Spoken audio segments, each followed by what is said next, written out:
Okay, so we have talked about the eye, and now we're going to move on and talk about the ear and hearing. So kind of like we did last time, we talked about the parts of the eye first, and then we talked about like the function. We're going to do kind of a similar thing with this. We're going to talk about the parts, and then we're going to talk about how the ear actually works. So as far as the ear itself, hearing is our next sense that we use the most. Vision was the one we use the most, but hearing is next. And it's kind of responsible for two different things, hearing and equilibrium or balance.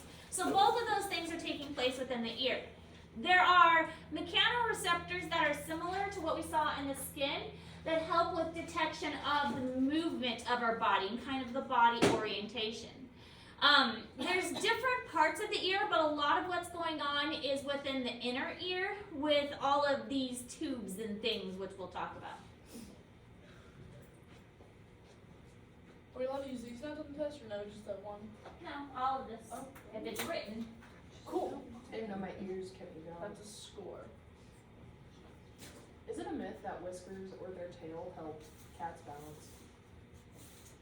It is not a myth, both are true. Whiskers are not as much about balance as it is about sensing. If they are trying to fit through a hole, their whiskers help them determine if they can fit. What? The tail is really good for balance. It's kind of like if you're walking a tightrope or something, you put your arms out. The tail is the same idea.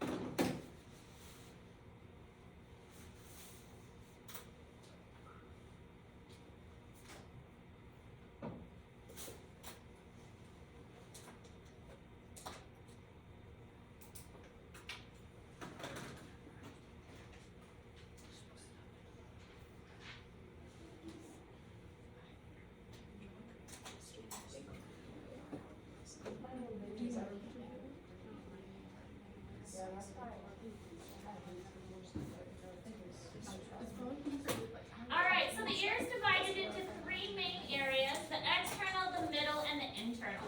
The external is what you see, the middle is kind of the canal, and the internal is where most of the stuff is taking place. So really three different parts. I'm trying to think, I thought we had an ear model somewhere.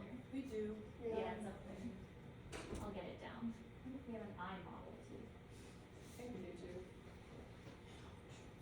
We do have an eye model.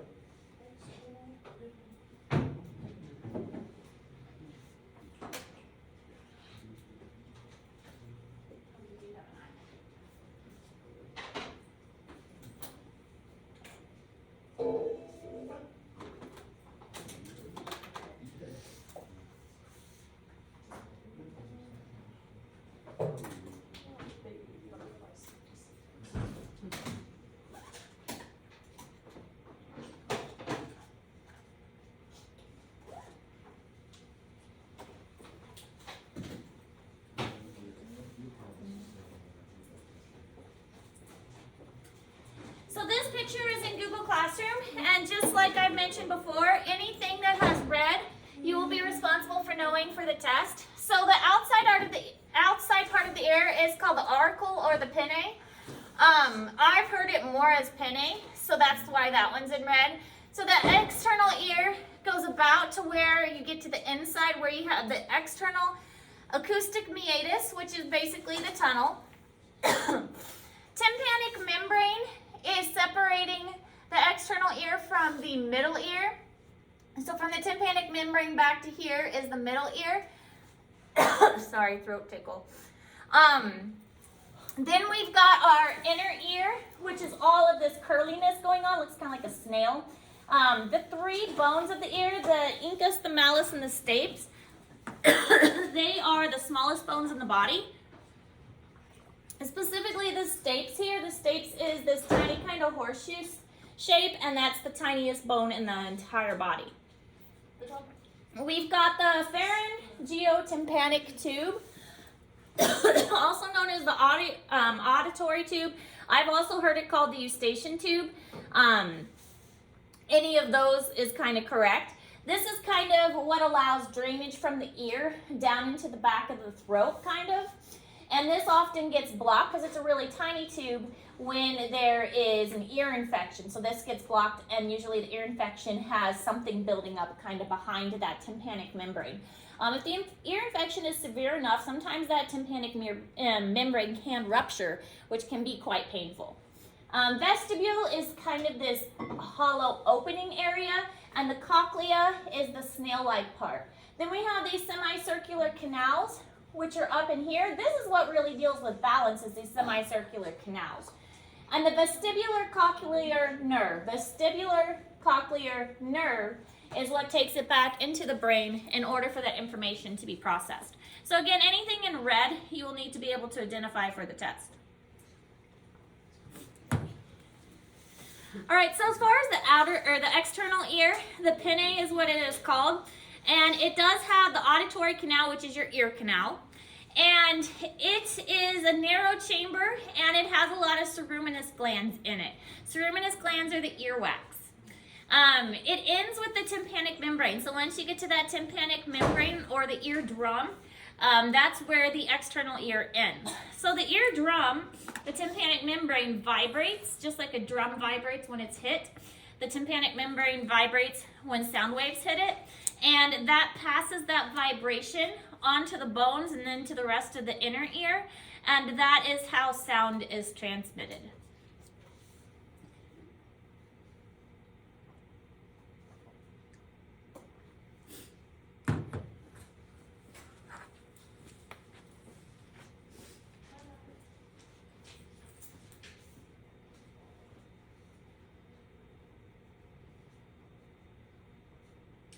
Really, the whole purpose of the external ear is just to catch sound waves. If an animal has really large ears, that means that it's really good at hearing. That's really one of the best ways to determine other animals and which sense an animal uses. They have really big eyes. It's safe to assume that they have good vision. They have a long nose, and they have good smell. I mean, think of a dog and how long a dog's nose is. That indicates that a dog has a really good smell. So if it has really big ears, that would indicate that it has good hearing.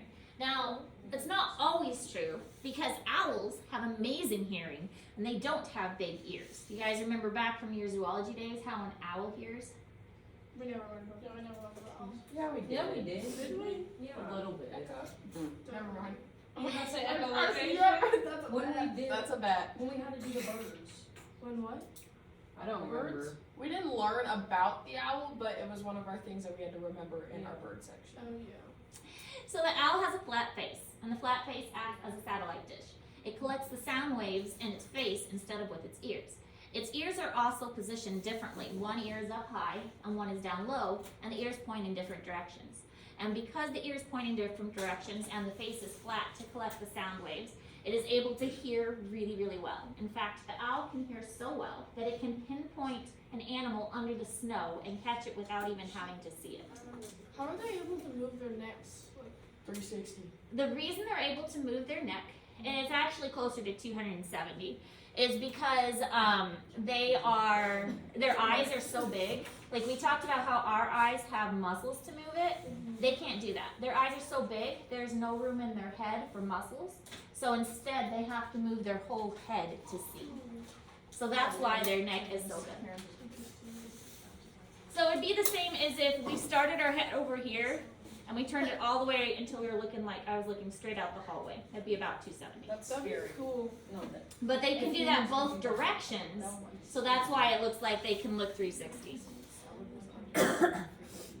Like, yeah, that's All right, so as far as the middle ear, so I like this picture because it really kind of breaks it up by color. So here's our external, and here's our middle, and here's our internal.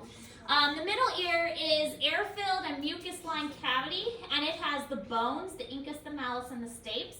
And it is only involved in the sense of hearing. So the incus, the malleus, and the stapes are passing that vibration from the tympanic membrane to the vestibule.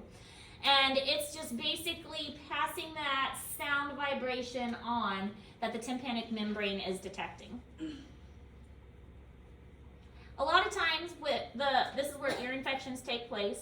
Basically what happens is instead of that tube draining like it's supposed to, it gets blocked by something and fluid builds up behind here because again, bacteria like warm, moist areas. If fluid is going to build up back here, it's very easy for bacteria to get back there as well. Ear tubes are little tiny holes in the tympanic membrane that allow that fluid to drain out since this tube is blocked. Yes. So can you see the eardrum from the external ear? If you have like one of those little scopes that the doctor puts in your ear, then yes. Okay, so it's not like the external ear where it ends going to the middle. There isn't like a layer of skin or anything. You just see the tympanic membrane. Okay. Yeah. You look in your ear like with the little doctor scopes, and what you're seeing at the end of that eventually is the tympanic membrane.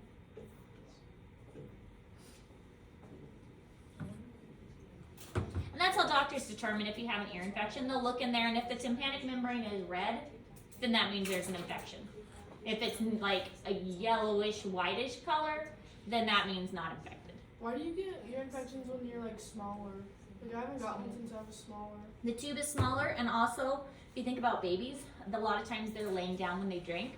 So when it builds up, and it doesn't drain down that tube like it's supposed to. It's supposed to be less common in breastfed babies.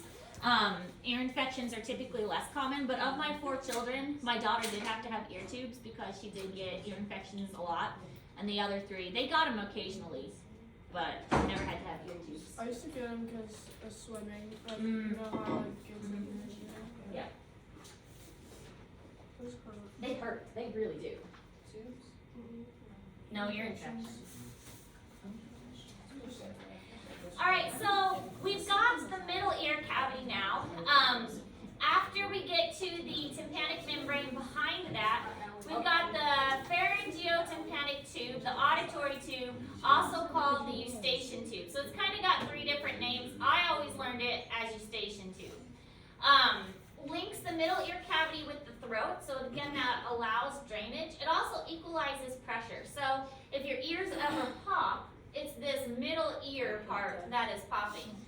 In fact, sometimes if you have an earache, then doctors will recommend like plugging your nose and blowing to kind of stop up your ears because you're stopping up this tube. And then that will allow it to kind of pop and kind of clear that tube out. Yes. So when I'm scuba diving, like I'll have to clear my ears because of the pressure, but like afterwards, like then my whole like sinuses and everything start hurting. Sinuses are a little bit different. Sinuses are hollow cavities in the skull, and the reason we have sinuses is because it makes our skull lighter, not as heavy, and it also makes it so that sound echoes. So sinuses can sometimes, like, it's harder for the air in the sinuses to escape. So that's probably why if you're diving that it was issues. Yeah, that's fine. Thank you.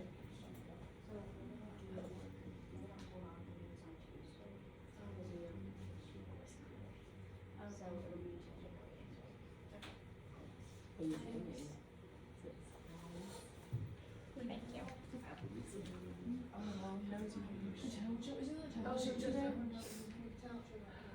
Wow. They didn't have enough. Right. Oh, that's sad. Wait, Well, the reason why they didn't have enough people was because they changed it to only karaoke, and so people who want to do other things, and the people who want to do other things just said they're not doing it anymore. Why does it only have to be karaoke? It's a I was talent show. confused. I heard some people say talent show and some people say karaoke, and I wasn't sure. Well, it said on the flyer talent show, so like I'm assuming you could do whatever you want. That's wasn't it for a grade or was it? It was for humanities, I think. Like you know how they did like the prom stuff. So what happened? You good? She told us. Bless you. All right. So as far as the middle ear, Did you go back real quick just for Yeah. a second? I didn't get to. Oh my god. Lillian, already want to. I mean, yeah. I just said. Was she talking about the handed thing Yeah. So I dressed up for the what? And it got moved. To next week. Wait, what's up? You get to look nice today. Hey, Anna invited dress up for that. What's it called? What's it called? Buccaneer. Buccaneer. She invited so many people to come. I didn't want. Aren't you? Anna invited No, you people. turned it down. What? Weren't you nominated too? Yeah, but I'm From like outside. I didn't go for it. Outside Wow. school. Yeah. That's true. That's nice. Travis didn't.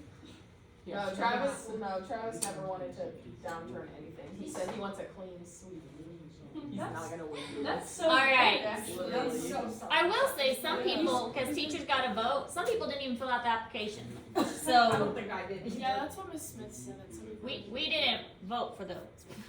Did you fill out an application? They didn't approve your All right, so 3-bone are called the ossicles, and they are within the middle ear. They're the malleus, the incus, and the stapes. The malleus is known as the hammer, the incus the anvil, and stapes is the stirrup.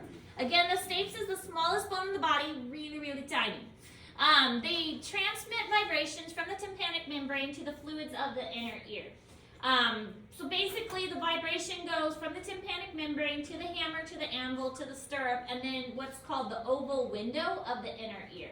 The oval window is where the stapes connects with the vestibule.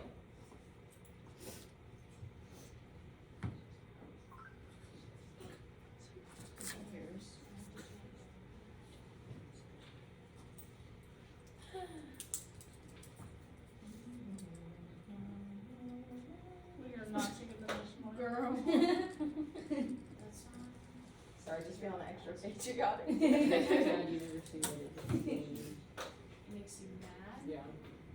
Dude, Emma's not here. Once she is. And she keeps asking me I'm not. Do you remember when that freshman makeup hour? She like got 3 miles. No. if she's not here, she doesn't Oh, yeah, that's why I was wondering how Devon was able to play. Do you play those things? Yeah, he was riding the bus with them and was all dressed out. He wasn't That's as. because they don't. No, that's dumb. That's Because he not hasn't the been at rules if you're not at school. school. You can't He's go. in state. He literally had 104 points. And The then she's reason like, why oh, is because in Mundo, sports are more important than school. Well, the rule is, if you're not in school, you can't play. Same thing with someone who was in session last year, Richard, before that got into a fight and got drug tested and failed, but she was still able to be on the soccer team. It all just depends on who you are. Yep. And who your family is.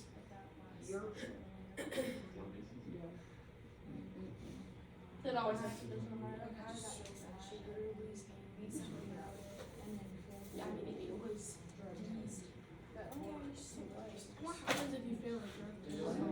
You get. I'm pretty sure you do. Do they even do a drug? I thought it was just. No, they haven't last year or this year because of COVID.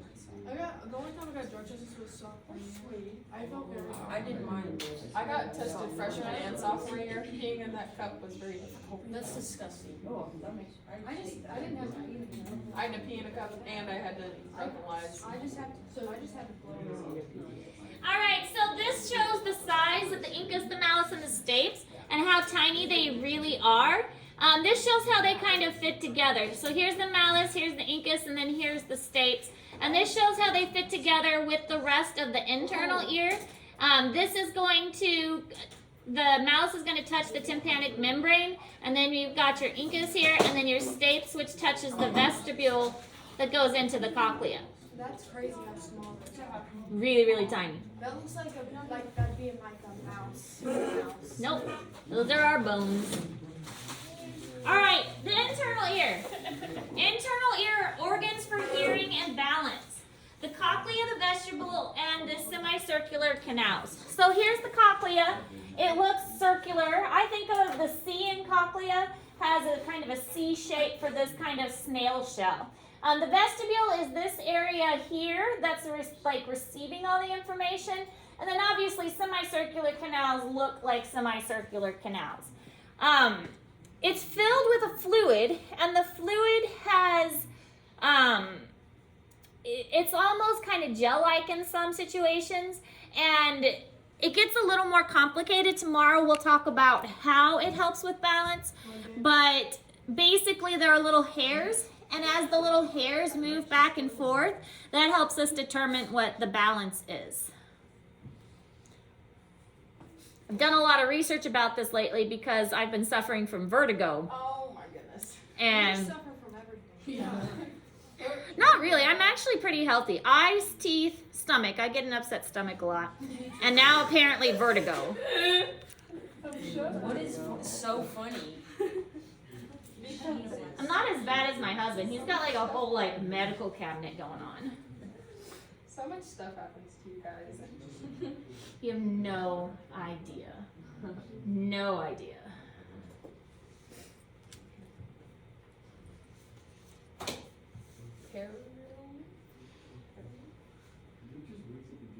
I have a lot of stomach issues. Are you lactose intolerant? I have irritable bowel syndrome. They thought I had that, so then I started taking pills for that, and then it did not help at all.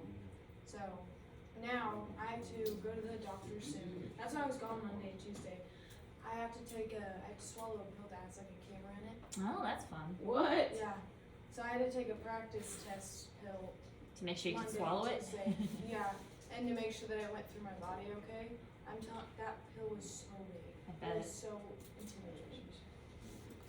I never had that. I did have my gallbladder taken out.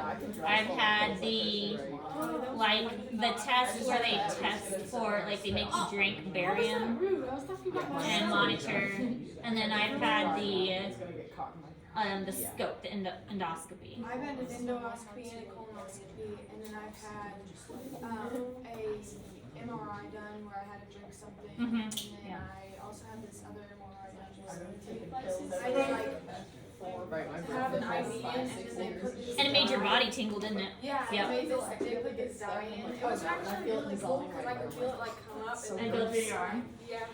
Yeah. It was weird, but I could taste it. And they haven't figured anything out yet. No. They didn't for me either. Even when they were testing my gallbladder, they didn't find anything wrong with it. No, My it was health already system like that. pointed to it, so they did take it out. So. Yeah. They did. I had. Yeah. No. But you said there wasn't anything wrong with it. But every other symptom was pointing toward it. I have this Thursday Girl, when why does it I'm have to done be going to like I go to the Right. bathroom because I I feel gave you bad, brown. and then I throw People up and just I hate pass out. Like I wish I had And Siri. then the last I wish time I I had like brain. seized, my mom said, and I just like Or at went least back it's and I lighter, pooped right? like everywhere. So Yeah. I'm No. trying. It's Demonized. scary. No, what's wrong? Yeah. Yeah, that is scary. Huge people. Exactly. Okay, same picture we looked at before. Just now that we've talked about the parts, we're coming back to it. We have an oval window and a round window in the vestibule. Remember, this is going to be kind of fluid filled, but the fluid typically drains. The cochlea and the semicircular canals, and then this fun nerve, the vestibular cochlear nerve that leads back to the brain. This is one of the cranial nerves, and in our nervous system you will learn the 12 cranial nerves. So you'll see that nerve come up again and the optic nerve come up again. All right, so that's all we're talking about today. Tomorrow we're going to get more or not tomorrow, Monday. I bet you are. Monday we're going to get more into the physiology part of how the ear works with sound and with balance. Can I take my test now? Yes, let me go back and open it. Give me just a second. I know I'm gonna. Okay. It won't take too long. Great. All right, so don't forget Skin Receptor Lab integumentary review due today. Crash course and coloring and labeling due next week. We're going to finish this section up probably Wednesday and have a test on Thursday over it. And then we will have, we'll start our final on Friday of next week. Our final part.